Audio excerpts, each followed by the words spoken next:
আমাদের এখনকার যে টিমের অবস্থা আছে প্লেয়াররা আপনারা জানেন যে মাত্র লিগ শেষ করে রেস্ট ছিল, এখন প্রি সিজনে আছে। জি।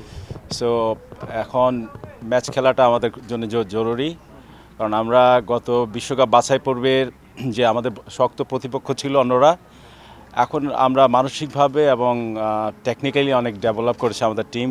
ডে বাই ডে আমাদের টিম উন্নতি করছে। সো এখন সেটার পালা যে আমরা আমাদের র্যাঙ্কিংটাকে স্পেশালি ডেভেলপ করা। তো র্যাঙ্কিং ডেভেলপ করতে হলে আপনাকে ম্যাচ জিততে হবে।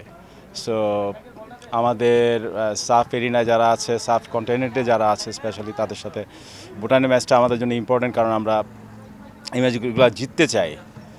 সো জিতলে যেটা হবে আপনার আমরা যে বিগত বিশ্বকাপ বাছাই পর্বের যে কাজগুলো করেছি সেটার প্রতিফলন এখানে দেখা যাবে যে আমরা ওদের থেকে দুর্বল প্রতিপক্ষ যেটা, বা আমাদের থেকে দুর্বল প্রতিপক্ষের সাথে আমরা কীরকম খেলি, এটা আমাদের জন্য একটা চ্যালেঞ্জিংটা হবে। মূলত আমাদের প্লেয়াররা অনেকদিন ধরে খেলায় নাই।